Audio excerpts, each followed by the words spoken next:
الحمدللہ رب العالمین والصلاة والسلام علی سید المرسلین وعلی آلہ واصحابہ اجمعین، اما بعد فاعوذ باللہ من الشیطان الرجیم، بسم اللہ الرحمن الرحیم۔ الذین آمنوا وکانوا یتقون، آمنت باللہ صدق اللہ العلی العظیم۔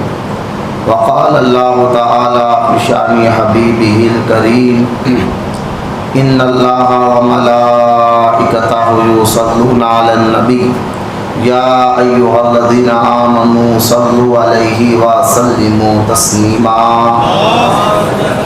اللہم صلی علی سیدنا و مولانا محمد معدن الجود والکرم وعلی آلہ وبارک وسلم، صلاۃ و سلام علیک یا رسول اللہ صلی اللہ تعالی علیہ وآلہ وصحبہ وسلم۔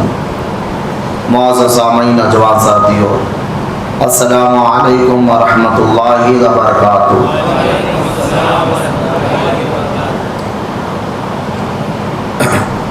آج انشاءاللہ تعالی ہمارے خانقاہ محبوب اولیاء میں ہم اولیاء چشت کے متعلق کچھ اہم باتیں جانیں گے انشاءاللہ، کیونکہ یہ شوال کا مہینہ ہے اور قریب ختم ہونے پر آ گیا ہے۔ اس میں بڑے بڑے اولیاء چشت کے بزرگان دین کی عرس شریف ہے، جیسا کہ امیر خسرو رحمۃ اللہ تعالیٰ علیہ، جو نظام الدین اولیاء رحمۃ اللہ تعالیٰ علیہ کے مرید خاص اور خلیفہ ہے، اور دیگر بھی بہت سے بڑے بڑے اولیاء کرام، جہاں پسوا کلیان میں آرام کرنے والے سید تاج الدین شیر سوار رحمۃ اللہ تعالیٰ علیہ، اور بھی دیگر انشاءاللہ ذی القعدہ کا شروع ہوگا تو خواجہ بندہ نواز کے سدراز رضی اللہ تعالیٰ عنہ کا عرس مبارک کی گھڑی قریب ہے۔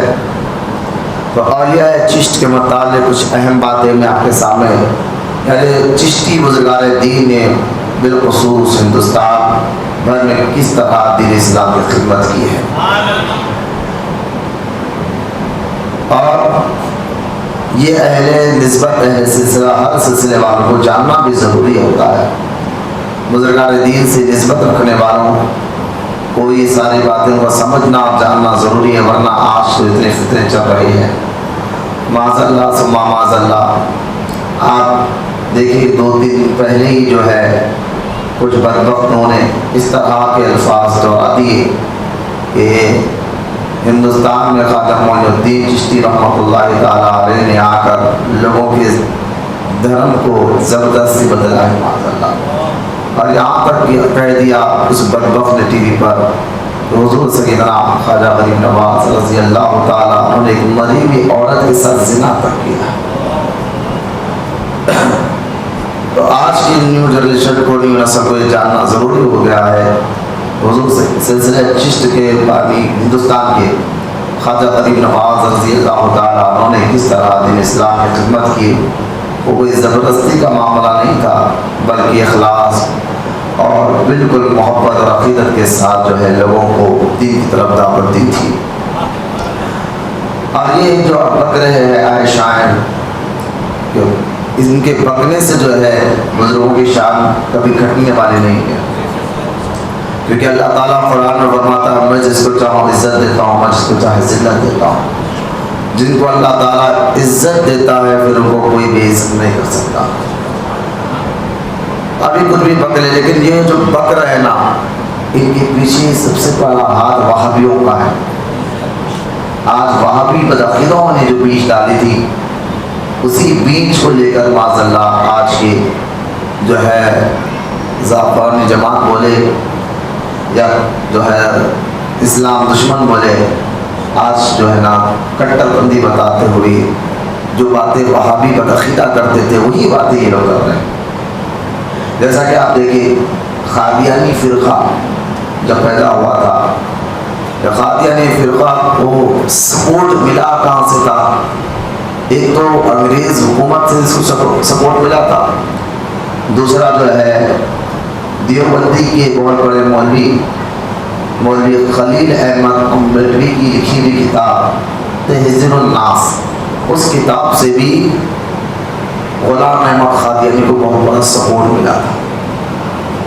مطلب یہ ہے کہ دیوبندی جو مدرسہ ہے سہارنپور میں یو پی میں، اس مدرسے کے جو 4 مولوی بڑے مشہور ہوئے، ایک اشرف علی تھانوی، ایک رشید احمد گنگوہی، خلیل احمد امبٹوی اور مولوی خاص ننا، یہ 4 مولوی، اور یہ چاروں نے اپنی اپنی کتابوں میں اللہ اور اس کے رسول کی شان میں کفر بکا ہے، اور انہی چاروں پر حضرت رحمۃ اللہ تعالیٰ علیہ نے حرم میں جا کر ان کے متعلق بھی فتویٰ لایا تھا، اور سارے مکہ اور مدینہ کے علماء نے فرمایا تھا کہ یہ چاروں کی کتابیں جو باتیں لکھی ہوئی تھیں ان کے تحت فرمایا تھا کہ یہ ایسے کافر ہے اس کے کفر پہ شک کرنے والا بھی کافر ہو جائے گا۔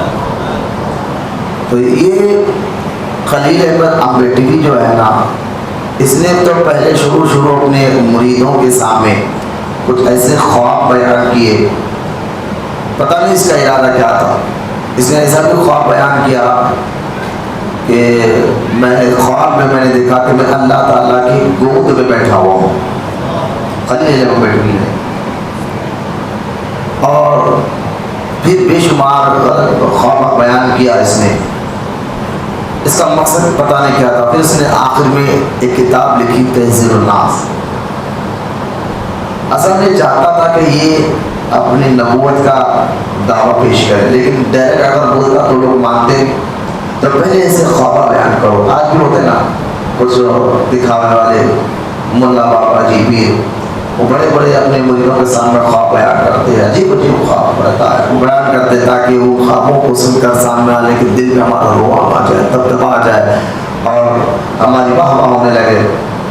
تو خلیل احمد امبٹوی نے پہلے اپنے خوابوں کو بیان کیا، اس کی وجہ ایک کتاب لکھی۔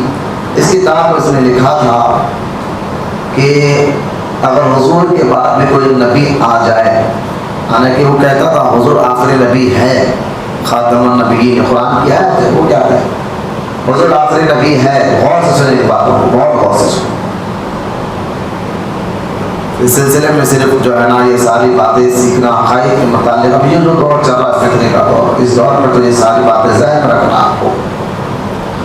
خلیل احمد امبٹوی نے جو تہذیب الناس میں یہ بات لکھی تھی کہ حضور خاتم النبیین ہے، یعنی آخری نبی ہے، اس میں کوئی شک نہیں، لیکن حضور کے بعد بھی اگر کوئی نبی آئے تو آ سکتا ہے،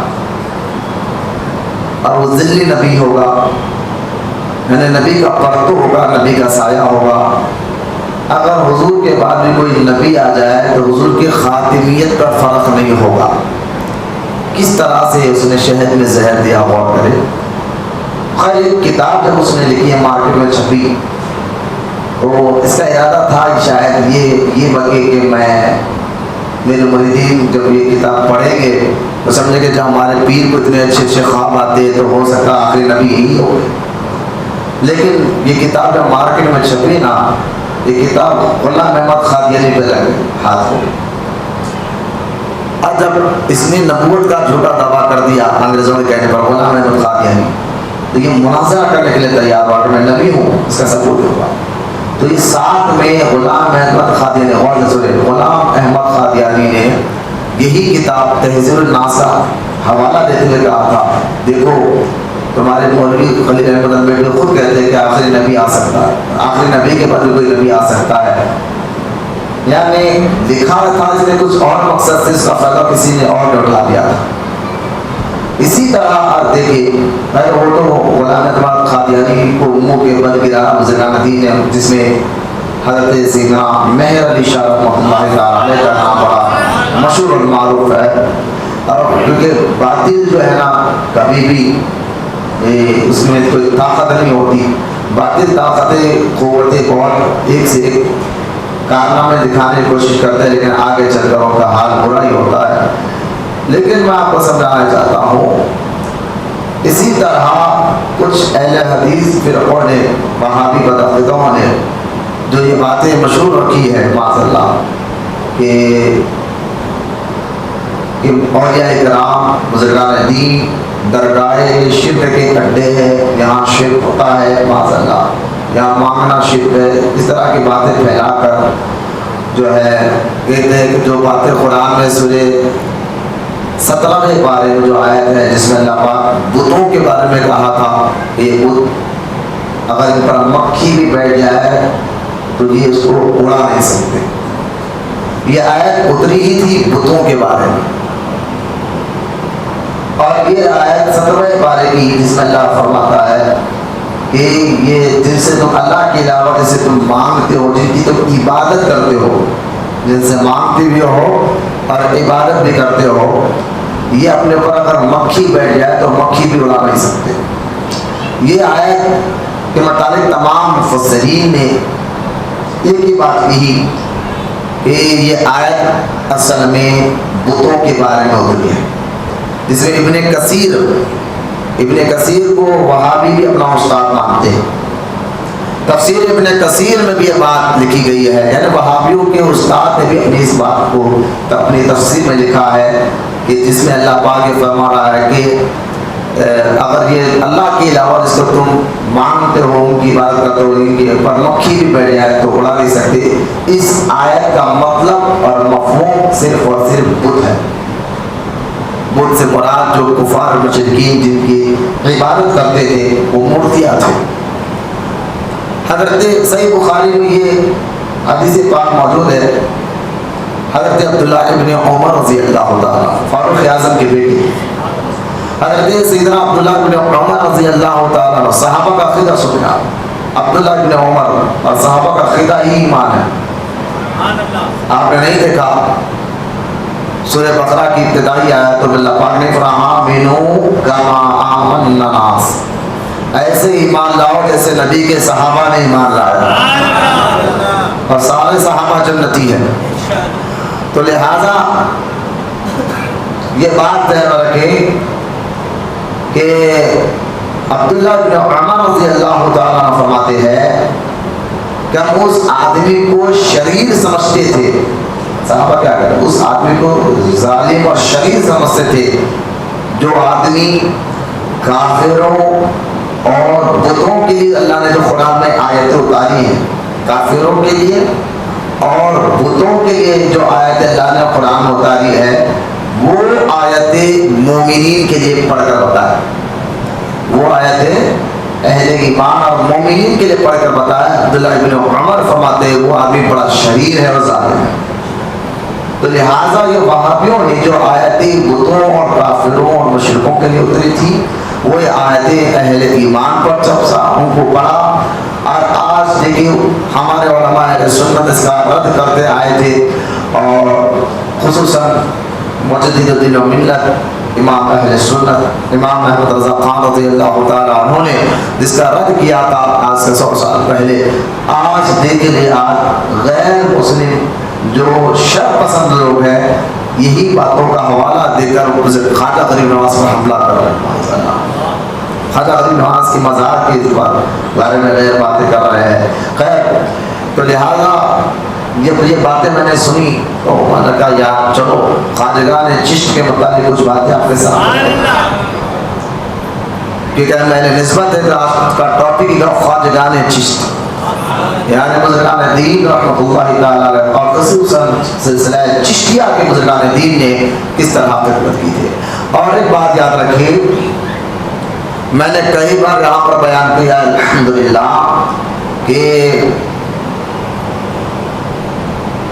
بزرگان دین کی محبت اور ان کی تعلیمات کے علاوہ جو دنیا میں سلسلے بنے ہیں اس کی بننے کی وجہ کیا ہے، یعنی قادری سلسلہ کیوں اور کب بنا، اس کی وجہ کیا ہے، چشتی سلسلہ کیوں اور کب بنا، اس کی وجہ کیا ہے، مرشد کی کتنی قسمیں ہوتی ہے، یہ ساری باتیں ہم نے یہاں پر کی ہے، انٹرنیٹ پر یہ بیان میں موجود ہے. لیکن میں آج آپ کے سامنے خواجگان چشت کی خدمت اور ان کے بارے میں کچھ اہم باتیں جو آپ کے سامنے رکھوں گا، انشاءاللہ آپ سنیں گے سمجھیں گے. خواجگان چشت رحمۃ اللہ، پہلے دیکھیے آپ سلسلہ چشت کا جو سلسلہ ہے وہ حضور سیدنا خواجہ حسن بصری رضی اللہ تعالیٰ سے جاری ہوتا ہے. چشتی سلسلے کیوں بنے تھے میں اس پر ٹاپک نہیں لے جا رہا ہوں، میں آپ کو بتا رہا ہوں. اس میں ہم اور ایک بات یاد رکھیں، بزرگان دین کی تعلیمات سے بندہ میں کئی قسم کا اختلاف پیدا ہوتا ہے ہمارے مزاجوں میں، اس لیے ہم اپنے آپ کو بزرگوں سے جوڑے رکھیں۔ اس کا فائدہ کیا ہوگا؟ وَقُولُوا مَعَ الصَّادِقِينَ کے یہ آیت کے مطابق انشاءاللہ آپ کا ایمان اور عقیدہ بھی محفوظ رہے گا، لیکن صرف آپ کی ذات کے حد تک فتح نہیں ہوگا اگر آپ کسی سے نسبت کرنے جو واقعی پیر ہے، واقعی جو پیر ہے، اور پیر کی شرط میں نے کئی بار بیان کیا ہے۔ تو فائدہ کیا ہوگا مرید بننے کا؟ تو مرید بننے کے کئی فائدے ہیں۔ ایک تو ایمان، سب سے پہلے تو ایک مرید بننے کا اہم مقصد اللہ کی رضا ہے۔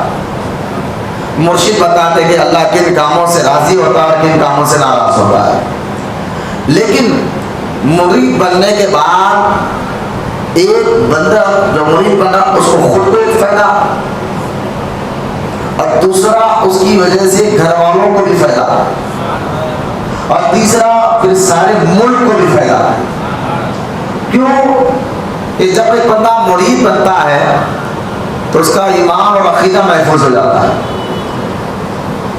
اور وہ ایمان عقیدے کے ساتھ ساتھ پھر مرشد جو ہے نا اس کو اچھائی کی مزاج دیتے ہیں، نیکی کا شوق پیدا کرتے ہیں، اور اس کے مزاج، اس کے اندر جو ہے نا گناہوں کی نفرت پیدا کر دیتے ہیں۔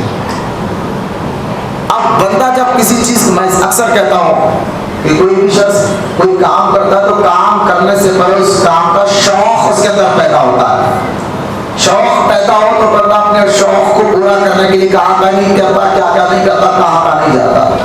ایک بندے کو چائے پینے کا شوق ہوا، وہ بھی ظاہر بات جاننے کا، یہاں سے 120 کلومیٹر ہے، رات نہیں دیکھتا دن دیکھتا، بچے ہوا شوق پورا کرنے کے لیے کچھ دور بھی جانا تیار ہے، کچھ وقت نکالا۔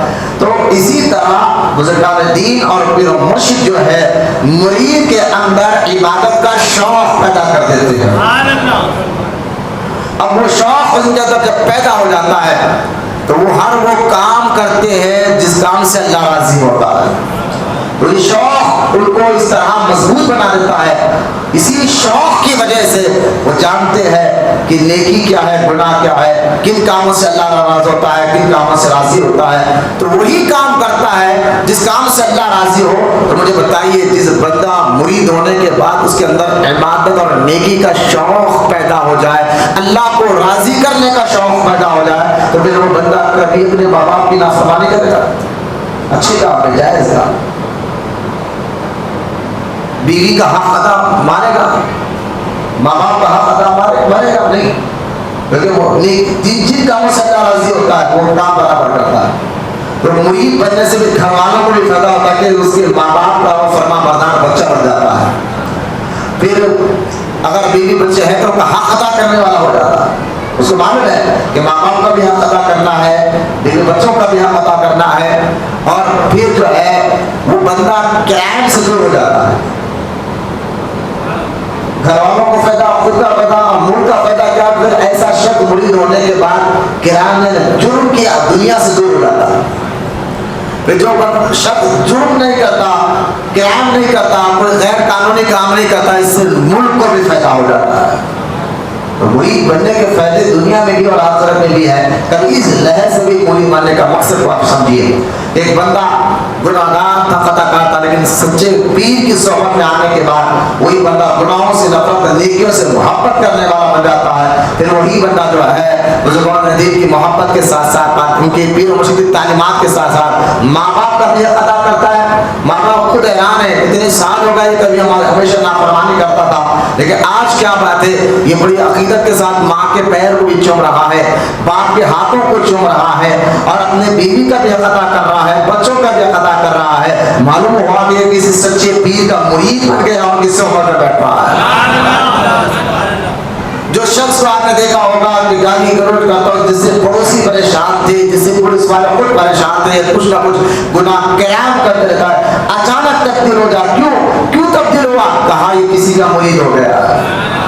بہت سے مرید ہونے کے فائدے ہیں، خاص تو مرید بننے کے مقصد کو ذہن میں رکھتے ہوئے، اس لیے بزرگان دین جو ہے نا جہاں تبلیغ کے لیے جاتے ہیں اس علاقے میں، تو سب سے پہلے جو شخص کو قریب کر کر آپ اس کو مرید بناتے تھے۔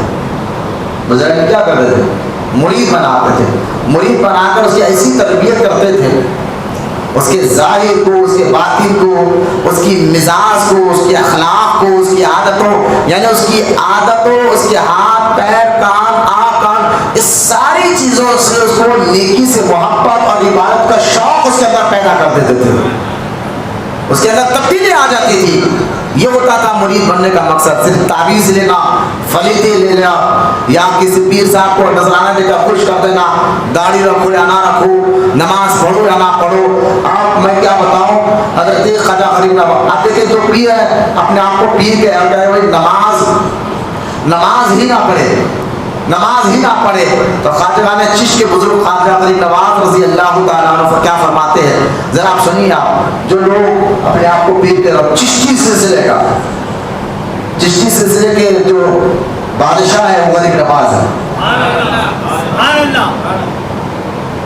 آج کے بعد کوئی اپنے آپ پیلے کپڑوں کو دیکھ کر، کپڑے تھوڑے ہی تصوف کی تھوڑی پہچان کپڑے پہننا، پیلے ہرے لال کپڑے پہننے سے کوئی تصوف کی پہچان نہیں ہو، شریعت ہے جو تصوف کی پہچان کراتا ہے، جسے طریقت کے دروازے کھولتے ہیں۔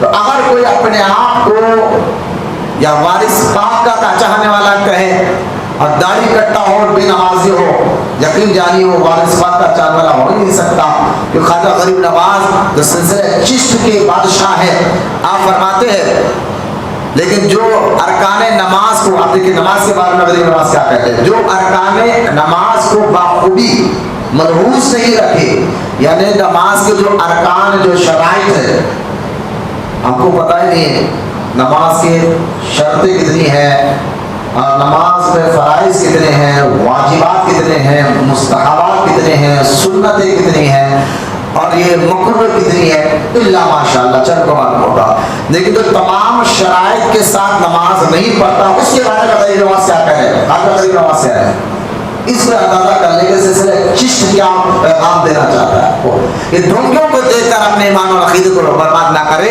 غریب نواز جو بے نمازی ہے ان سے کتنا چڑھتے گے یہاں، تو ان کے بارے میں غریب نواز کہہ رہے جو نماز پڑھتا تو ہے لیکن صحیح طریقے سے نہیں پڑھتا، نماز تو پڑھتا ہے لیکن اس کے شرائط کے ساتھ نہیں پڑھتا، اس کے فرائض کے ساتھ نہیں پڑھتا، ان کے بارے میں خواجہ غریب نواز کا خواہش ہے اس سے اندازہ کرے کہ سلسلے صرف جو آج آپ دیکھ رہے ہیں اس کا نام نہیں ہے صرف مرید بن جاؤ، کھانا کھلاؤ، قوالی کرو، نہیں، اصل سلسلے کا مقصد ہوتا ہے کہ بندے کے اندر جو ہے عبادت کا شوق پیدا کرے، یہی مقصد خواجہ غریب نواز کیا فرما رہے ہیں آپ سنیں۔ جو ارکان نماز کو بخوبی ملحوظ نہیں رکھتے، جب ان کی نماز کو فرشتے آسمان پر لے جانا چاہتے ہیں تو آسمان کے دروازے نہیں کھلتے، جو بغیر شرائط کے ساتھ نماز پڑھتا ہے، نہ اس کو رکوع کا طریقہ معلوم، نہ سجدے کا طریقہ معلوم، یہ ایک لفظ میں غریب نواز نے جو بیان فرمایا سے سمندر ہے، اگر اس کو کھول کر سمجھائے، حدیث سے بھی ثابت ہے،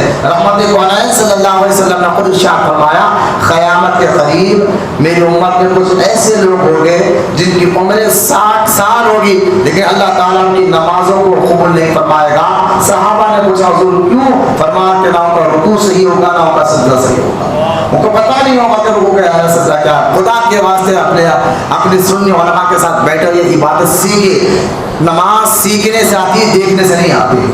لہذا غریب نواز فرماتے ہیں جو جب ان کی نماز کو فرشتے آسمان پر لے جانا چاہتے ہیں تو آسمان کے دروازے نہیں کھلتے اور حکم ہوتا ہے کہ اس کی نماز کو لے جا کر اسی کے منہ پر مار دو۔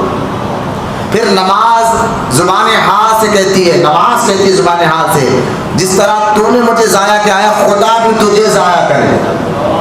یہ غریب نواز کا قول ہے، سلسلہ چشت کے بادشاہ کا قول ہے، یہ چشتی سلسلہ۔ ان کے خطام تو ایسے ہوتے ہیں، صرف قوالی جو ہے نا، قوالی پڑھنا یا صرف کھانا کھلاتے رہنا مقصد چشتی سلسلے کا نہیں تھا، بندے کو عبادت کا شوق پیدا کرنا یہ مقصد تھا۔ پھر آگے غریب نواز فرماتے ہیں، خواجہ غریب نواز یہ بیان کرنے کے بعد خواجہ غریب نواز رونے لگے، یہ بولنے کے بعد غریب نواز رونے لگے اور فرمایا اے درویش، نماز دین کا رکن ہے اور رکن ستون ہوتا ہے، بس جب ستون قائم ہوگا تو گھر بھی قائم ہوگا، جب ستون نکل جائے گا تو چھت فوراً گر جائے گی، کیونکہ اسلام اور دین کے لیے نماز بمنزل ستون ہے۔ جب نماز کے اندر فرض و سنت، رکوع اور سجود میں خلل آئے گا تو حقیقتاً اسلام اور دین خراب ہو جائے گا۔ مجھے بتائیے، جو نماز سیکھ کر نہیں پڑھتے ان کے لیے غریب نواز یہ کہہ رہے ہیں، ان کے لیے کہہ رہے ہیں، اور جو نماز ہی نہیں پڑھتا اور اپنے آپ کو چشتی بولے تو کہاں اس کو روحانیت کا فیض ملے گا؟ تو لہٰذا سلسلے چشت کا جو مقصد تھا، میں مقصد بیان کرنے سے پہلے آپ کو بتاتا چلوں، اس سلسلہ چشت کے جو اکابر بزرگان دین گزرے ہیں ان میں دیکھیں، جس طرح سلسلہ قادریہ کہ سب سے جو پہچانا جاتا ہے شیخ معروف کرخی کی نسل، اور شیخ معروف کرخی اب قادری رضوی ہے الحمدللہ، ہمارے مرشد رضوی اعلیٰ حضرت رحمۃ اللہ تعالیٰ علیہ کے ذریعے سے ہمیں سلسلہ قادریہ ملا ہے، اس لیے ہم اپنے آپ کو رضوی القادری کہتے ہیں۔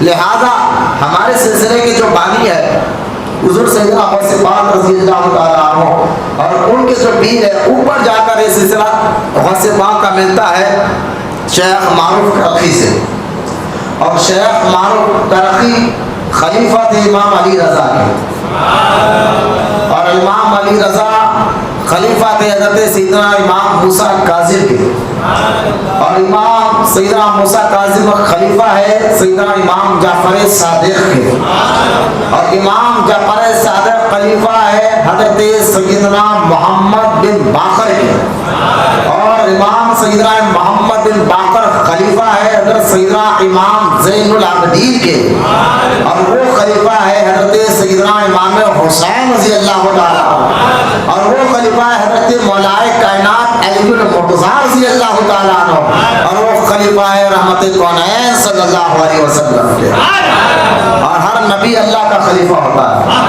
اور ہمارے نبی اللہ کے خلیفہ اکبر ہے، ٹھیک ہے۔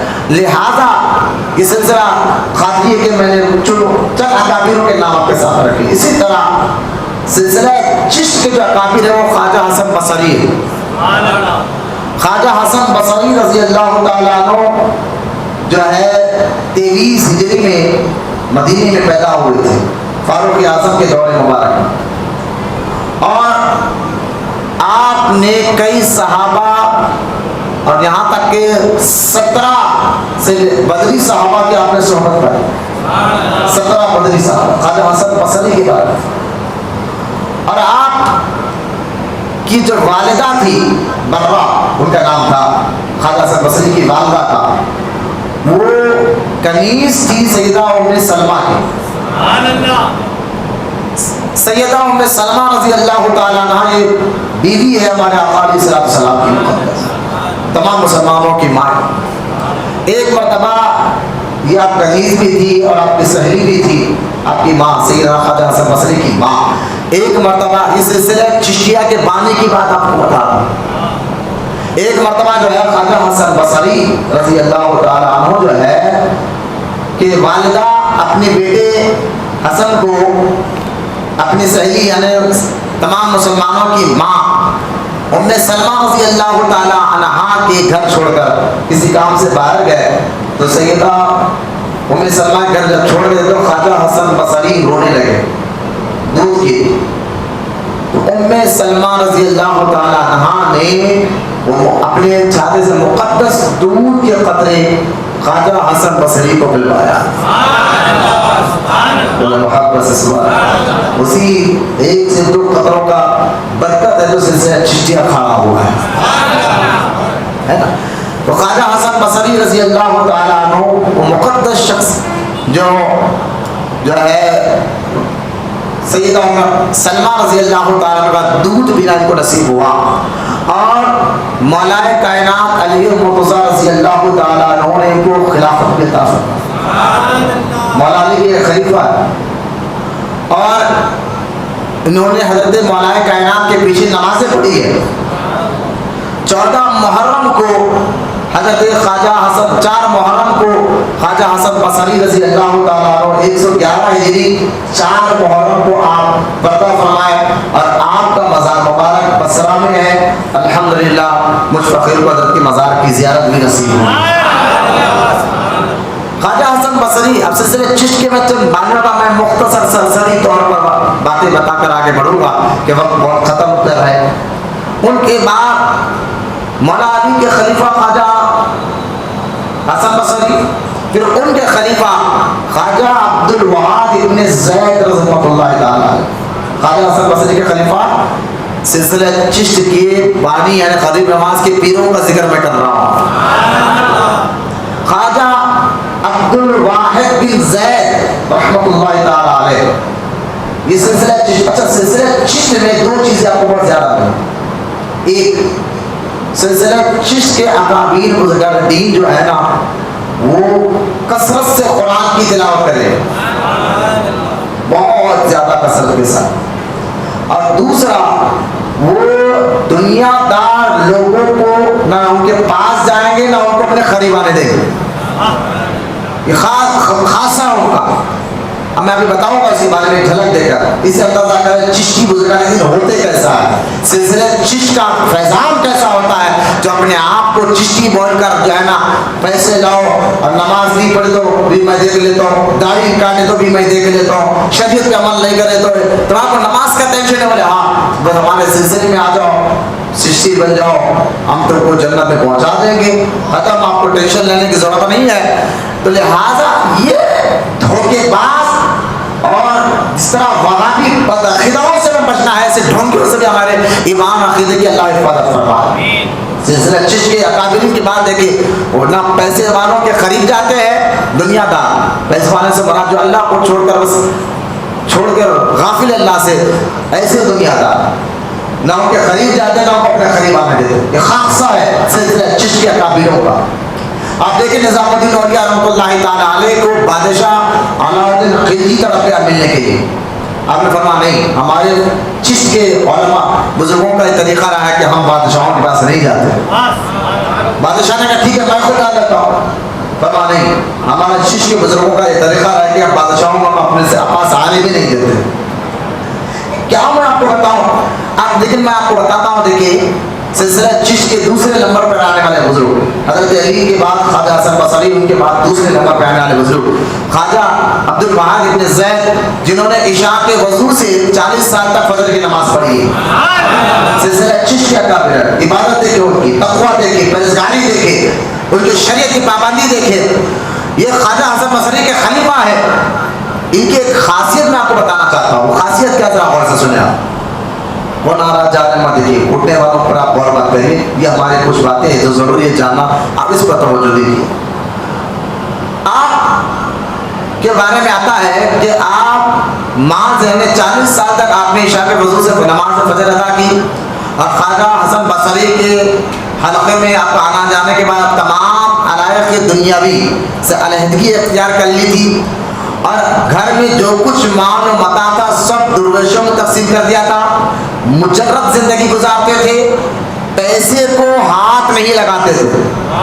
اس سلسلہ چشت کے دوسرے نمبر کے بزرگ خواجہ عبد الواحد ابن زید رحمۃ اللہ تعالی علیہ، اکثر فقیر اور محتاج کو دینے کے لیے روپے پیسے چھونے پڑتے تو ہاتھ کو اتنا دھوتے تھے ہاتھ چھل جاتا۔ بات سمجھا؟ خواجہ عبد الواحد ابن زید رحمۃ اللہ تعالی علیہ جو خلیفہ ہے خواجہ حسن بصری کی، یہ آپ کا اپنا ایک طریقہ ہے کہ آپ پیسے کو ہاتھ نہیں لگاتے ہیں۔ اچھی چیز آپ بھائی پیسہ حلال کا ہے، آپ کا کوئی بتا نہیں، سلسلہ اچھی آنے کے حلال، یہ آپ کا خود کا ایک تقویٰ ہے، حلال جائز پیسہ کمانا کوئی عیب کی بات ہے، عبادت ہے، لیکن یہ بزرگوں کا ایک تقویٰ ہوتا ہے۔ اگر کسی غریب کو پیسے دینا بھی ہوتا، کسی محتاج کو، غریب کو، تو آپ پیسے دیتے اور فوراً ہاتھ کو اتنا دھوتے تھے آپ کا ہاتھ گھس جاتا تھا کہ میں نے ہاتھ سے پیسے کو کیوں چھوئے۔ بہت سے راز ہے نسبت والوں کے، یہ سلسلہ چشت کے بزرگوں کا یہ ہاتھ ہے۔ آپ فنا کرتے کہ خدا نہ کرے کوئی درویش ہاتھ میں درہم و دینار پکڑے اپنے چشموں میں ذلیل اور شرمندہ ہو۔ آپ فرماتے دیکھ کوئی ہمارے سلسلے کا درویش ہاتھ میں پیسہ لیے ذلیل اور شرمندہ نہ ہو۔ درویش کے لیے خالی ہاتھ خالی پیٹ اور خالی جیب ہونا ضروری ہے. اگر ایسا نہیں ہے تو اسے درویش نہیں سمجھانا چاہیے, اس کو درویش نہیں سمجھنا چاہیے. یہ ہے سلسلہ چشت کے اکابر بزرگوں کے اقوال, جو جائز پیسوں کے لیے اتنے اطاعت کرتے تھے, حرام اور ناجائز پیسوں والوں کو کہاں قریب آنے دیتے تھے. یہ بزرگان دین کا ایک تقویٰ میں آپ کو بتا رہا ہوں. پھر ان کے خلیفہ فضیل بن عیاض رحمۃ اللہ تعالیٰ علیہ, جو فضیل بن عیاض رحمۃ اللہ تعالیٰ علیہ کی خاصیت تھی کہ خوف خدا میں اتنا ہوتے تھے, جو آپ کو دیکھتا تھا نا اس کے دل میں بھی خوف خدا آ جاتا تھا.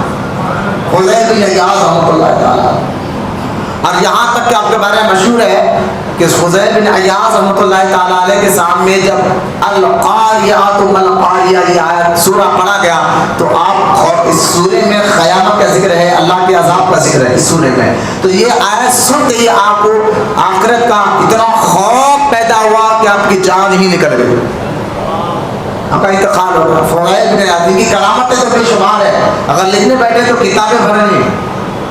میں سلسلہ چشت کے اکابروں کا تقویٰ, خوف خدا, پرہیزگاری آپ کے سامنے رکھ رہا ہوں, جس سے اندازہ کرے جو پانی غریب نواز کے اندر آیا ہے وہ اوپر سے کس طرح صاف ستھرا پانی تھا. جو پانی غریب نواز کے اندر آیا ہے, جو روحانیت غریب نواز کے اندر آئی ہے, ان کے اکابروں کی سوچ اور فکر دیکھے پھر ان کے اندر کیسے پہنچی. اور ان کے بعد جو ہے نا سلطان ابراہیم الادھم رحمۃ اللہ تعالیٰ علیہ, ان کے بارے میں تو اکثر میں آپ کے سامنے سناتا رہتا ہوں کہ سلطان ابراہیم الادھم کے بارے میں ایک بات بتا دوں.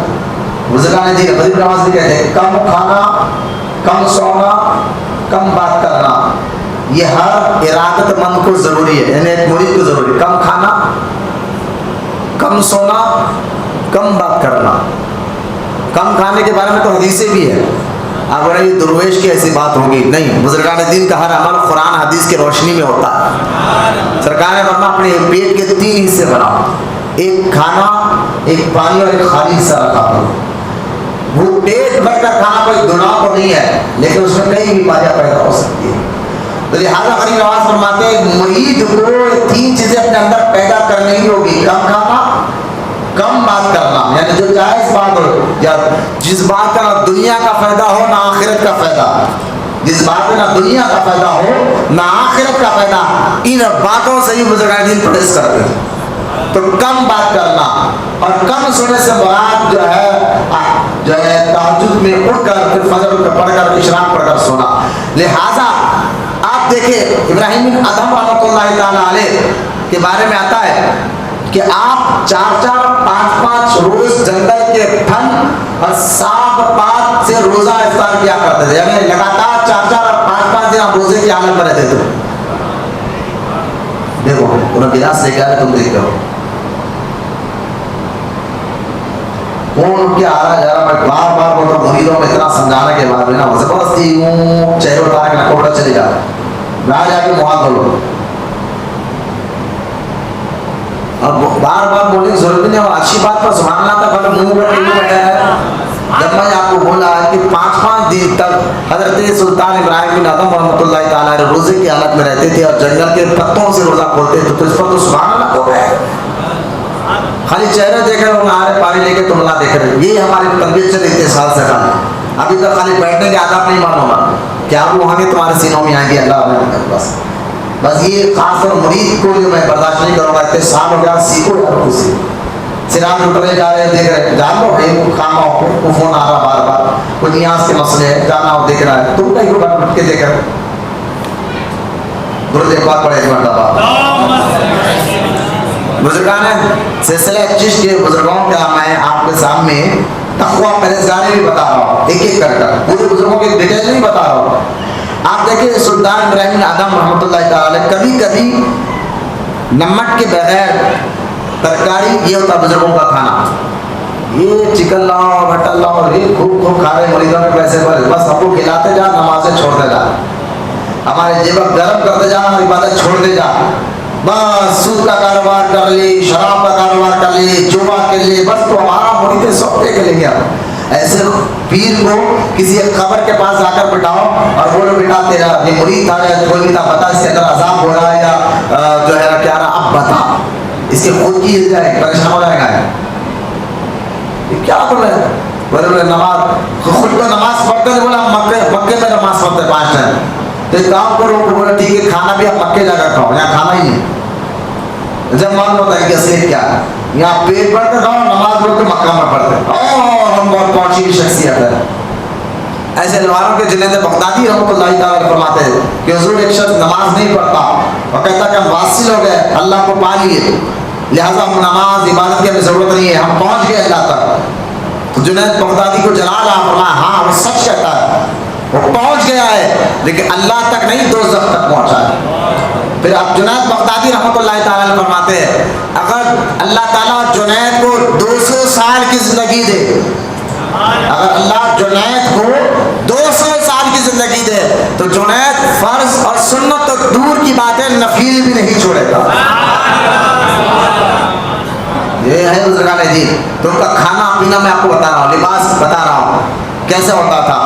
5 دن کے روزے رہا کرتے تھے، کبھی کبھی بے نمک ترکاری پکا کر بھی کھا لیتے تھے، نمک کے بغیر ترکاری.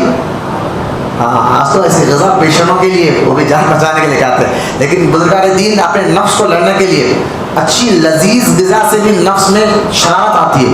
تو یہ اپنے نفس کو لڑنے کے لیے، یعنی کہ حلال کیسے ہو، اچھی غذا کھانا کوئی گناہ نہیں ہے، لیکن یہاں بات ہو رہی ہے وہ اہل طریقت کی ہو رہی ہے. یہی تصوف ہے. تصوف یہ نہیں ہے کہ تعویذ سے آپ کو فائدہ ہو جائے، تصوف یہ نہیں ہے کہ آپ کیا سوچ رہے ہیں بتا دوں، تصوف یہ نہیں کہ آپ گھر میں کیا بول کر آئے میں وہ بتا دوں، نہیں، گھر میں آپ کیا بات کر کر آئے، دل میں کیا سوچ رہے یہ بتانے والے کئی کافر بھی آج دنیا میں سادھو سنت ہے، کیا ان کے آپ بولے ہو جائے گا. تصوف یہ ہے کہ آپ کو نفس سے کیسا بچا جائے اور آپ کے اندر عبادت کا شوق پیدا کیسا کی جائے اور آپ کے اندر سے گندی عادتیں باہر کیسا نکالے اور آپ کے اندر نیک عادتیں کیسے داخل فرمائے، یہ تصوف کا مقصد ہوتا تھا. آپ دیکھیں، اور آپ فرمایا کرتے تھے، یعنی ابراہیم بن ادم فرمایا کرتے تھے جو اللہ سے دوستی کرنا چاہتا ہے، آپ دیکھیں بڑوں کی بات ہے، جو اللہ سے دوستی کرنا چاہتا ہے اس کی زبان بلکہ حواس خمسہ کے بارے میں بتایا تھا میں. حواس یعنی آپ کے اندر جو 5 چیزیں، آنکھ، کان، زبان، ناک، ہاتھ، پیر، یہ 5 حواس خمسہ ہمارے پاس ہے. آنکھ، کان، ناک، کتنے ہو گئے، زبان اور 2 ہاتھ، پیر، 5 حواس کے خمسہ کہتے ہیں 5. اب یہ ذہن میں رکھے، اگر تم اللہ کا دوست بننا چاہتے ہو تو اس کی زبان بلکہ حواس خمسہ کی لذتوں اور خوش دامانی کو ترک اور غم خاری کو اختیار کرنا ہوگا. جس روز آپ کے پاس کھانے کو کچھ نہ ہوتا آپ بہت خوش ہوتے اور شکرانہ نماز ادا فرماتے اور برابر پیمنٹ لگا ہوا کپڑا پہنتے، لنگے پیر رہتے اور کسی شخص کے روپیہ قبول نہیں فرماتے. بولے محمد سلطان ابراہیم بن ادھم سلسلہ چشت کے بانی کی بات بتا رہا ہوں. اکابر سلسلہ چشت یہ ہوتا ہے سلسلہ، یعنی اپنے آپ سے خواہشات سے لڑتے تھے، جائز خواہشوں سے لڑتے تھے، حرام تو پوری نہیں کرتے تھے، جو جائز خواہش ہوتی اس سے بھی لڑتے تھے.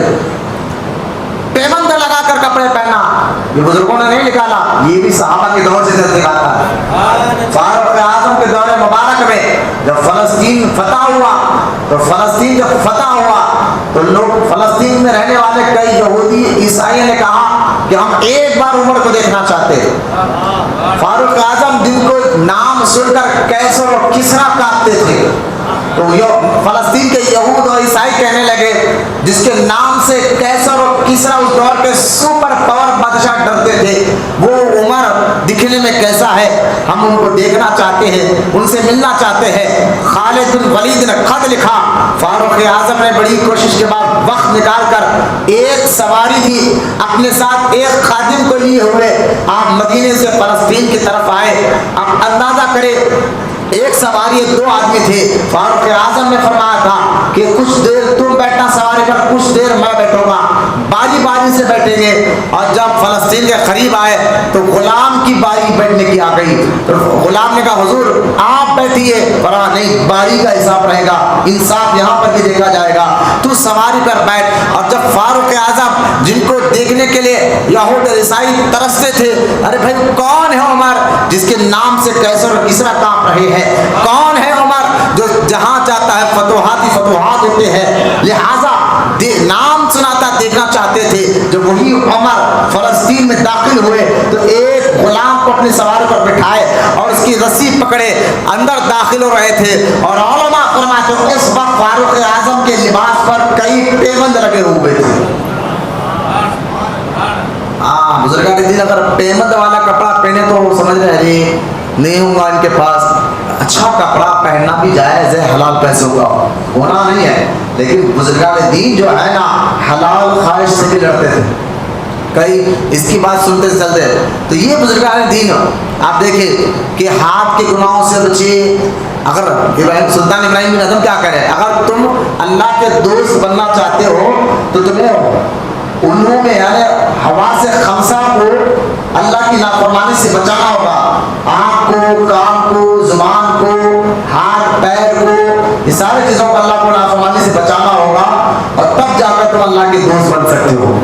یہ سلطان ابراہیم ادم۔ اب مجھے بتا ایک میں آپ کو کتنے بزرگان دین، یہ تو سلطان ابراہیم ادم رحمۃ اللہ تعالیٰ علیہ۔ اب آئے میں آپ کو بہت تیزی کے ساتھ جس ایک بزرگ کا نام لوں گا جن کی وجہ سے یہ سلسلہ ابھی تک یہاں تک سلطان ابراہیم بن ادم، دیکھیے خواجہ حسن بصری کے خلیفہ خواجہ عبد الواحد ابن زید، اس سلسلہ چشت کے بزرگوں کا نام بتا رہا ہوں۔ یہاں پر دیکھیے ان کے آگے چشتی لکھا ہوا نہیں تھا، چشتی کا نام کہاں سے آیا میں بتاؤں گا۔ خواجہ حسن بصری کے خلیفہ خواجہ عبد الواحد ابن زید، پھر ان کے خلیفہ خواجہ فضیل بن عیاض، پھر ان کے خلیفہ سلطان ابراہیم بن ادہم، پھر ان کے خلیفہ حضرت خواجہ حذیفہ مرشی رحمۃ اللہ تعالیٰ، پھر ان کے خلیفہ خواجہ امین الدین ابو ہریرہ بصری رحمۃ اللہ تعالیٰ، پھر ان کے خلیفہ ممشاد علی دنویری رحمۃ اللہ تعالیٰ علیہ، پھر ان کے خلیفہ خواجہ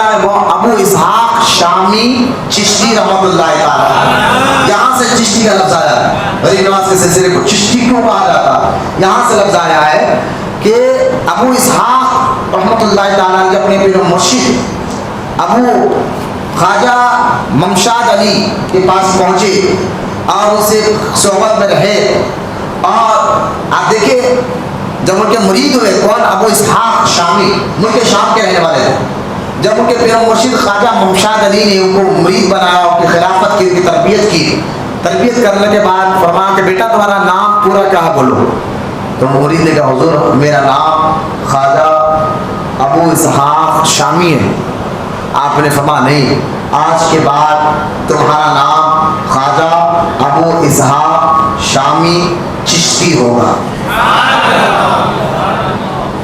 خواجہ ابو اسحاق شامی اور چشتی ہوگا۔ چشت ایک علاقہ ہے، پہلے یہ علاقہ ایران میں آتا تھا، اب یہ افغانستان کے پاس آتا ہے، اب یہ کٹ گیا ہے، ایران میں آتا تھا۔ فرمایا ابو اسحاق تم جاؤ چشت کے علاقے میں، وہاں جا کر دین کی خدمت کرو، اور دین جو اب یہاں سے جو بھی تمہارے سلسلے میں آئے گا اس کو چشتی کہا جائے گا۔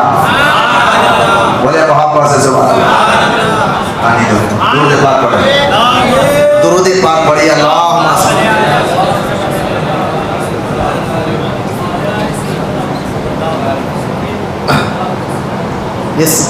جن کے نام کے آگے سب سے پہلے چشتی لکھا گیا ہے وہ ابو اسحاق چشتی ہے۔ اس کے بعد آپ سمجھیں غریب نواز کے نام سے پہلے چشتی لکھا گیا تھا، نہیں، پہلے انہیں، یہ غریب نواز کے پیروں کی بات کر رہا ہوں، خواجہ غریب نواز کے پیروں کی بات آپ کو کر رہا ہوں۔ ابو اسحاق چشتی، ان کے ایک بات آپ دیکھیں، آپ حضرت خواجہ ابو اسحاق چشتی رحمۃ اللہ تعالیٰ علیہ کے بارے میں مشہور ہے کہ آپ جب کہیں جانا چاہتے تو ان کی کرامت دیکھیں، پلک جھپکنے سے پہلے پہنچ جاتا، مقام کی دوری ان کے سامنے کوئی حقیقت ہی نہیں رکھتی تھی۔ اور یہاں تک کہ ابو اسحاق چشتی کے بارے میں مکاشفات کے آپ بارے میں مشہور ہے کہ آپ اپنے آپ کو بہت پوشیدہ رکھنا چاہتے تھے، بہت کوشش فرماتے تھے، اس لیے کہ آپ نے صورت منہ اختیار کر رکھی تھی تاکہ عوام آپ کے کمال حال سے متعلہ نہ ہو. یعنی آپ دیکھیں ہمارے پاس تو ڈونگی اتنے بڑے بڑے بال 10 سموٹیاں پہن کر اپنے جھوٹے قصے اپنے مریدوں کے سامنے سناتے رہتے ہیں، جھوٹے خواب سناتے رہتے ہیں. میں ایک بار جا رہا تھا فلاں مولانا سے بحث ہوئی تو میں ان کو ایسا بولا، ان لوگ کیا کھاتے تھے بول دیا، اور کیا اور کام کیا ہوا کچھ بھی نہیں معلوم ہوتا. جھوٹے قصے جھوٹے کہانی سنا کر اپنی باتیں سنا کر مریدوں پر رعب دبدبا دینا چاہتے ہیں. میں ایسا کرتا تھا، مجھے خواب ایسا آیا، فلاں بزرگ کے مزار پر گیا تو ان سے ایسی بات ہوئی، انہوں ایسا بولے انہوں ایسا کرے، بات اس طرح کی باتیں کر کر مجھے ہمارے پیر تو بہت پہنچے تھے یار. اپنے ایک ایک بات ہمیں کھول کھول کر بتا رہے. حالانکہ مرشد اپنے باتیں بتاتے تھے، لیکن کب بتاتے تھے؟ جب وہ مرید کی تربیت مکمل کر چکے ہوتے تھے، یار اس کو سمجھا دیتے تھے. لہٰذا یہاں دیکھیں ابو اسحاق چشتی کے بارے میں آتا کہ آپ پوری کوشش کرتے کہ آپ کے حال کی کیفیت کسی اور کو پتہ نہ چلے، یعنی عام آدمی کی طرح رہنا پسند کرتے تھے. یہ ہوتے چشتی بزرگان دین، ہاں یہ دکھاوا کر لیتے نہیں پھرتے تھے. دکھاوا تو خیر ہمیں بھی نہیں کرنا چاہیے، ریاکاری شرک کفی ہے. لہذا یہ چشتی بزرگان ہے. پھر ان کے ابو اسحاق چشتی کے خلیفہ خواجہ ابو محمد چشتی ہے. پھر ان کے خلیفہ خواجہ نصیر الدین ابو یوسف چشتی ہے. پھر ان کے خلیفہ خواجہ قطب الدین مودود چشتی ہے. پھر ان کے خلیفہ شیخ حاجی شریف زندانی چشتی ہے. پھر ان کے خلیفہ خواجہ عثمان ہروانی چشتی ہے. پھر ان کے خلیفہ خواجگان خواجہ معین الدین چشتی اجمیری رضی اللہ تعالیٰ عنہ. ہاں یہ اور بات ہے، سلسلہ چشت تو آ چکا تھا دنیا میں غریب نواز سے پہلے، غریب نواز سے پہلے بھی یہ سلسلہ کے نام کے بزرگان دین اپنے اپنے علاقوں میں کام کر رہے تھے، اپنے اپنے علاقوں میں دین کا کام کر رہے تھے. لیکن یہ سلسلہ جو سب سے زیادہ پہچانے گیا وہ غریب نواز کی وجہ سے پہچانا گیا. ہاں یہ سلسلہ جسے پہچانا کس کی وجہ سے پہچانا گیا؟ خواجہ غریب نواز رضی اللہ تعالیٰ عنہ کے ذریعے سے سلسلہ چشتیہ تھا پہلے سے، لیکن یہاں غریب نواز کی وجہ سے ساری دنیا بھر میں پہچانا گیا. آج جب غریب نواز رحمۃ اللہ تعالیٰ علیہ جو ہے تن تنہا چند اپنے مریدوں کے ساتھ ہندوستان آئے تھے، نہ ان کے پاس ہتھیار تھا نہ ان کے پاس ہے، بس لوگ آپ کے اخلاق اور آپ کی مزاج کو دیکھ کر متاثر ہو کر اپنے مرضی سے اسلام قبول کیا. کسی پر غریب نواز نے معاذ اللہ جادو، تب جادو تو تھا نہیں تو کرتے کیا، وہ خود روحانی دوالے تھے، تو کسی کے اوپر آپ نے ظلم نہیں کیا معاذ اللہ. ارے بھائی جو زمین کے لیے آئے تھے وہ شہاب الدین تھا، جو زمین یعنی ہندوستان کو فتح کرنے گیا، اور جو دین کے لیے آج کو معین الدین کہا جاتا ہے. حضور غریب نواز رضی اللہ تعالیٰ عنہ کے بارے میں کہنا کہ معاذ اللہ کہ وہ انہوں نے اس طرح کی حرکتیں کی، معاذ اللہ آج یہ وہابیوں کی وجہ سے کچھ ایسی بدبخت لوگ نہ طرح طرح کی باتیں پک رہے ہیں. پھر غریب نواز رحمۃ اللہ تعالیٰ علیہ اپنی ظاہری زندگی میں 99 لاکھ لوگوں کو کلمہ پڑھا ہے. اور اس وقت کا ہندوستان آج کے ہندوستان میں فرق ہے. وہ ابھی پاکستان بنا نہیں تھا، سری لنکا بنا نہیں تھا، بنگلہ دیش بنا نہیں تھا، سب انڈیا میں آتے تھے، اکھنڈ ہندوستان تھا. اور یہاں پر فیض ملا ہے سلسلے چشتیہ کے ذریعے سے لوگوں کو آج اسلام ملا. پھر خواجہ غریب نواز نے اپنے سلسلے کو جاری رکھنے کے لیے مقصد کیا ہوتا تھا؟ مرید بنا کر اس کے ظاہر باطن کو سنوار کر پھر اس کو کسی علاقے میں بھیج دیا جاتا، پھر وہ دین کے کام کو آگے بڑھاتا، سلسلے کے کام کو آگے بڑھاتا، یہ مقصد ہوتا تھا. پھر غریب نواز کے خاص خلیفہ خواجہ قطب الدین بختیار کاکی ہے، انہوں نے کام کو آگے بڑھا. پھر خواجہ قطب الدین بختیار کاکی کے کئی مرید اور خلفاء کے ان کے خاص خلیفہ بابا فرید گنج شکر ہے، پھر انہوں نے کام کو آگے بڑھا. پھر ان کے کئی خلفاء کئی مرید ہیں، لیکن ان کے خاص و خاص خلیفہ جو ہے حضرت سیدنا نظام الدین اولیاء رحمۃ اللہ تعالیٰ، ہاں حضرت نظام الدین اولیاء جنہوں نے ہندوستان میں بالکل حیدرآباد دکن والوں پر بہت کرم فرمایا. نظام الدین اولیاء آپ کے کئی بزرگ کئی خلفاء کو آپ نے حیدرآباد دکن کی طرف بھیجا تھا. کون؟ نظام الدین اولیاء جس کو 1400 پالکی کہتے ہیں نا، 1400 پالکی آئی تھی. جب آپ ہندوستان دکن کی طرف بھیجے تھے، جن کی وجہ سے آج جگہ جگہ دکن میں سلسلہ چشت کے جو بزرگان آپ کو نظر آتے ہیں، حیدرآباد دکن لو. اچھا دکن سے مراد آپ جو تلنگانہ یہ نہیں، حیدرآباد دکن. اگر کوئی پوچھے حیدرآباد دکن کے بزرگ پہلے کون ہیں، پہلے آپ ان سے پوچھو حیدرآباد دکن جو موجودہ تلنگانہ آپ اس کی بات کر رہے ہیں، ہم نظام سرکار میں جو حیدرآباد دکن تھا آپ اس کی بات کر رہے ہیں. تو نظام سرکار کے دور کا جو حیدرآباد دکن تھا اس کو اگر ذہن میں لے تو کرناٹک گلبرگہ حیدرآباد دکن میں آتا تھا، بدر دکن میں آتا تھا، بیجاپور دکن میں آتا تھا، پورا آندھرا دکن میں آتا تھا. لہٰذا اگر دیکھا دکن بہت بڑا تھا حیدرآباد دکن. نظام الدین اولیاء رحمۃ اللہ تعالیٰ علیہ اور خاص طور کے خاص خلیفہ امیر خسرو، بہت محبت تھی امیر خسرو محبوب اپنے پیر سے. اور خود بزرگان نہیں فرماتے مرید کو جو کچھ بھی ملتا ہے پیر کی محبت کی وجہ سے ہی ملتا ہے. جب محبت پیدا ہو جائے، آپ دیکھیں محبت ایک ادنا سی جھلک بتاتا ہوں میرے کو. حضرت نظام الدین اولیاء رحمۃ اللہ تعالیٰ علیہ روزانہ عشاء کے بعد حجرے میں چلے جاتے، عشاء پڑھنے کے بعد حجرے میں چلے جاتے. تو کسی کی مجال نہیں ہوتی تھی، کسی کی مجال نہیں ہوتی تھی کہ حجرے کا دروازہ کھول کر اندر جا سکے. نظام الدین اولیاء رحمۃ اللہ تعالیٰ علیہ اپنے خانقاہ میں صبح میں 3000 اور شام میں 3000 آدمی کو کھانا کھلاتے تھے. ایک سے ایک پکوان آپ کے خانقاہ میں بنتا تھا، لیکن آپ ساری زندگی روٹی سوکھی روٹی پانی میں بھگا کر کھائیں. نظام الدین اولیاء کی غذا بتاؤ کہ ساری زندگی سوکھی روٹی پانی ہے. ہم سے نہیں ہو سکتا، یہ بزرگوں کے اعلیٰ تقوی تھے، یہ سلسلہ چشت ایسا ہوگا. اور آپ کے کئی ایسے بات آپ دیکھیں امیر خسرو کے بارے میں بتا رہا تھا میں، کیونکہ یہ مہینہ بھی انہوں نے کی ہے، اس کے مخالف بھی ہے. نظام الدین امیر خسرو کا نام لیتے ہی خوش ہو آتے تھے. جب غریب نواز عشاء نظام الدین عشاء پڑھ کر حجرے میں چلے جاتے تو کسی کی مجال نہیں ہوتی دروازہ کھولے سوائے امیر خسرو کو. وہ دروازہ کھولتے اندر جاتے، محبوب الہی ایک تخت پر بیٹھتے، آپ نیچے بیٹھ جاتے اور آپ کلام سنانا شروع کر دیتے تھے. جو آپ فارسی میں ہندی میں جو کلام لکھتے تھے تصوف کے، تو وہ کلام سناتے اور محبوب الہی آپ موقع کر کہتے کہ ہاں خسرو تو نے بہت اچھا کلام پڑھا ہے، لیکن ساتھ کی بات نہیں آتی، شیخ سعدی کی بات نہیں آتی. ایک دن امیر خسرو نے کہا حضور میں ایک سے ایک کلام لے کر لاتا ہوں، لیکن آپ ہمیشہ کہتے ہیں کہ ساتھ کی بات نہیں آتی. تو محبوب الہی نے امیر خسرو کے اوپر چادر ڈالی، تو امیر خسرو نے دیکھا جیسا پیر نے اپنی چادروں کے اوپر ڈال دی، تو انہوں نے دیکھا کہ حضور بیٹھے ہوئے ہیں، صحابہ کی محفل جمی ہوئی ہے اور حضرت شیخ سعدی رحمۃ اللہ تعالیٰ علیہ اپنا کلام سنا رہے ہیں. وہ کلام میں نہیں سنا شیخ سعدی کا، بلغ العلا کمال ہی کشف دجا بے جمال ہی حسنت جمیع خصال ہی صلو علیہ وآلہ، اور بھی بہت سے کے کلام ہیں. تو لہٰذا حضور ان کو داد دے رہے ہیں، وہ کلام پڑھ رہے ہیں.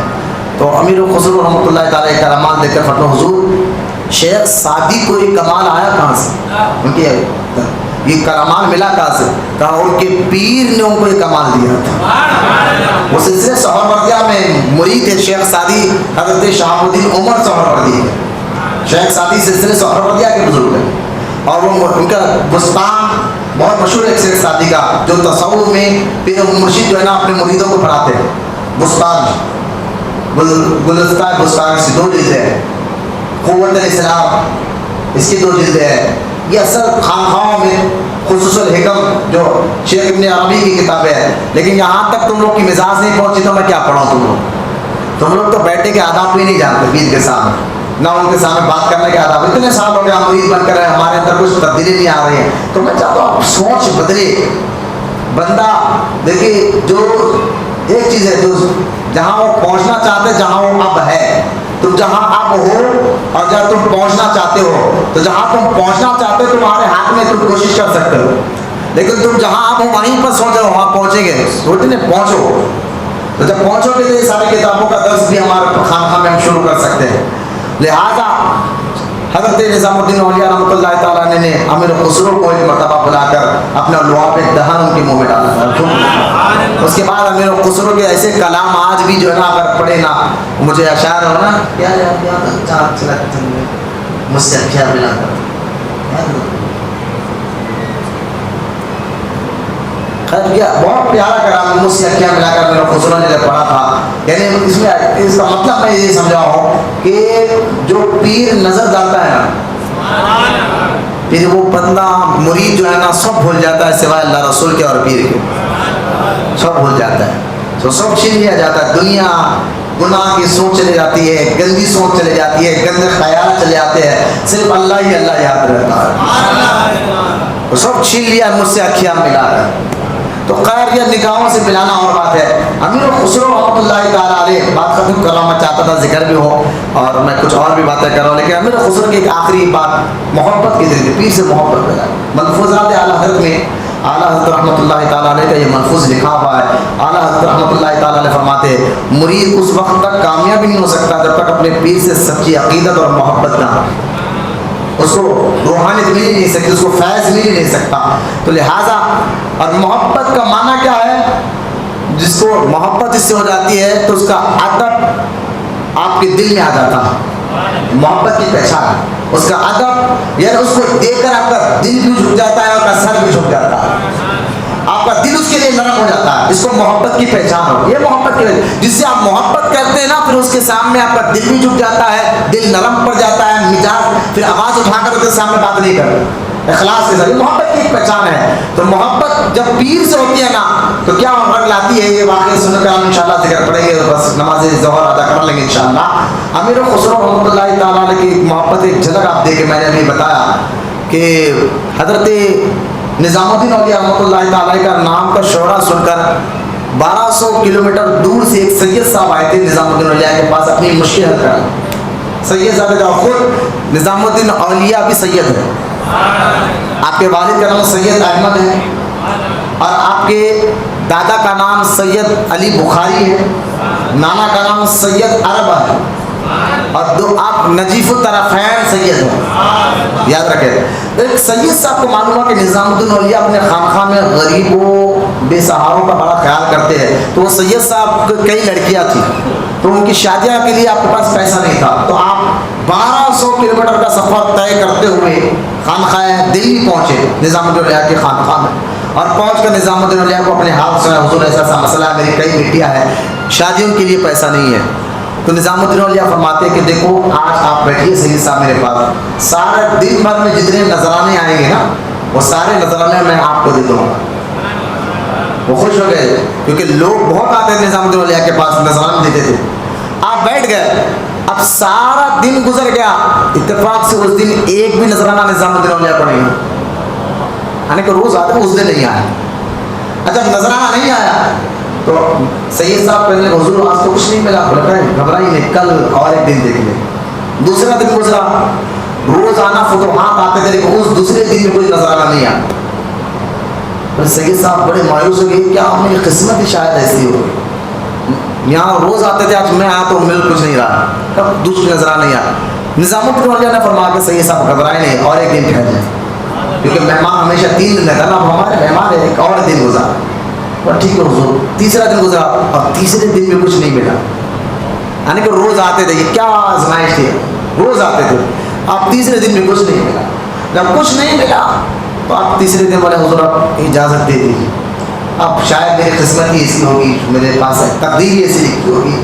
بس روزانہ آپ کے پاس لاکھوں کے نذرانے آتے ہیں, میں جب آیا تو ایک نذرانہ آپ کے پاس نہیں آ رہا, لہٰذا میں چاہتا ہوں کہ اب میں اسے اجازت دے دیجیے. میں گھر میرے بیوی بچے ہیں, بیٹیاں ہیں میرے گھر میں, کوئی ان کو دیکھ بھال کرنے والا نہیں, شاید ان کو پکا کھلانے پلانے والا, آپ اجازت دے کے جانے لگے. تو نظام الدین نے فرمایا کہ درویش کے پاس آئے تو کچھ تو لے کر جاؤ, خالی ہاتھ کیوں جاؤ. آپ نے فرمایا کہ جاؤ ہماری جو نالین رکھی وہ اٹھا کر لے لیں, کھڑا میں لکڑی کے کھڑا میں, وہ ہماری نالین آپ لے کر چلے گئے. تو وہ سید صاحب کو بول کر چلے گئے, اور سید صاحب چلو کچھ نہ کچھ یہ تو مل گیا. وہ کھڑاوے لیا, اپنی پوٹلی میں ڈالا, خانقاہ سے نکل گئے. اب وہ خانقاہ سے نکل کر آ رہے تھے اپنے گھر کی طرف, وہ گھر کی طرف آئے اور ادھر امیر و خسرو کسی کاروبار کے سلسلے میں گئے تھے, اور اچھا خاصا مال لیے ہوئے آپ اپنے خانقاہ دہلی کی طرف آ رہے ہیں. اور جب دہلی وہاں سے 12 میل کے فاصلے پر تھا تو امیر خسرو اپنے شاگردوں سے کہنے لگے کہ یار مجھے اپنے پیر کے نالین کی خوشبو آ رہی ہے. تو وہ شاگرد نے حضور یہاں سے ابھی 12 میل کا فاصلہ ہے, 12 گھنٹے لگیں گے پہنچنے. بولے نہیں خوشبو آ رہی ہے بہت. اب یہ دن میں نکلے تھے یہاں, امیر خسرو یہاں سے تھے, نکلتے 12 گھنٹے ہو گئے. رات کا حصہ آیا, رات میں وہ سید صاحب ایک مسافر خانے میں ٹھہرے ہوئے تھے. رات میں ٹھہر کر صبح پھر اپنا سفر جاری کرے. تو امیر خسرو کا قافلہ وہ سفر خانے کے قریب گیا, سرایہ جس کو کہتے تھے, وہ قریب گیا. امیر خسرو نے کہا اپنے شاگرد مجھے اسی سرایہ سے میرے نالین پیر کے نالین کی خوشبو آ رہی ہے. بولے حضور یہاں تو مسافر لوگ رہتے. کہا نہیں جا کر پوچھو. تو مسافروں کو اٹھا کے معلوم ہوا کہ سید صاحب ہے جو محبوب الہی کے خانقاہ سے آ رہے ہیں. تو امیر خسرو کے سامنے وہ سید صاحب آئے. تو امیر خسرو حضور آپ کے پاس کیا ہے جو مجھے میرے پیر کی خوشبو آ رہی ہے نالین کی؟ فرمایا ہاں آپ کے پیر نے مجھے نالین دے کر بھیجا. کہا وہ آپ مجھے دے دیجیے. اور جو اونٹ یا گھوڑے پر ہیرے اور سونے کے سکوں سے بنی ہوئی تحریر تھی, فرمایا سارا مان لے.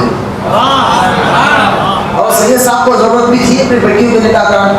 انہوں نے سارا مال لے لیا اور نالین جو ہے امیر خسرو کو دے دیا. امیر خسرو کو تو آج عید کا دن تھا ان کے. وہ اپنے پیر کی نالین سر پر اٹھائے خانقاہ پہنچے اور امیر خسرو کو دیکھ کر رب الہی نے فرمایا تھا خسرو تم نے ہمارے نالین کا سودا بڑے سستے میں کر لیا ہے. اسی لیے امیر خسرو کے بارے میں نظام الدین فرماتے تھے اگر ایک قبر میں 2 مردے ہونا جائز ہوتا نا تو خسرو کو اپنے ساتھ ہی رکھ لیتے. لیکن فرمایا کہ جب قبر کی زیارت کر رہے ہو نا تو خسرو کی پہلے قبر کی زیارت کرو اور بعد میں میرے پاس آؤ. یہ بڑی محبت تھی امیر خسرو کو. یہاں تک کہ ایک جنازہ, آپ امیر خسرو ایک کام کے لیے گئے تھے اپنے پیر کے, تو ایک جنازہ جا رہا تھا, لوگ بہت ہو گئے, آپ کو آنے میں دیر ہو گئی. نظام الدین اللہ نے فرمایا کیا بات ہے خسرو دیر کیوں ہو گئی؟ فرمایا حضور ایک جنازہ جا رہا تھا, لاکھوں لوگ جا رہے تھے اور میں نے پوچھا اتنے جنازے میں کس کا جنازہ, اتنے لوگ آئے؟ تو لوگوں نے بتایا بہت بڑے ولی کا جنازہ ہے. انہوں نے کہا تھا جو میرے جنازے کو ہاتھ دائے گا اللہ اس کو جنتی بنا دے گا. تو یہ سن کر سارے لوگوں کے جنازے کو ہاتھ دینے لگے. امیر خسرو کی بات سن کر محبوب الہی نے فرمایا اچھا شاید تم نے بھی جنازے کو ہاتھ دیا ہوگا. امیر خسرو پیر کے قدموں میں گر کر کہتے ہیں اگر خسرو جنازے کو ہاتھ دیتا تو محبت کی دنیا میں بدنام ہوتا. لوگ کہتے کہ خسرو کو اپنے پیر پہ بھروسہ نہیں ہے. حضور ایسا نہیں ہو سکتا. تو خیر محبت پھر روحانیت لاتی ہے.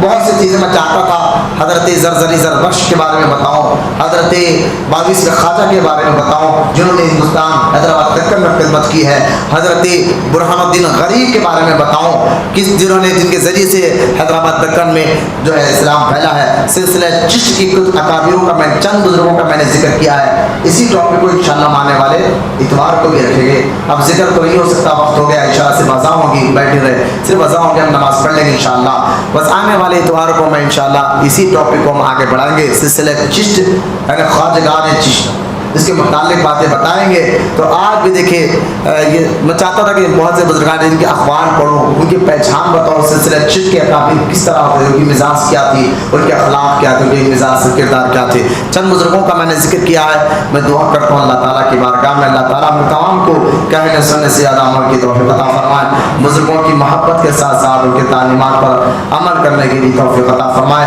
اللہ تعالیٰ ہمارے ظاہر باطن جسم روح دل کو پاک بنا دے. ہمارے دلوں میں علم نافع کو داخل فرما. وما علینا الا البلاغ والحمد للہ رب العالمین.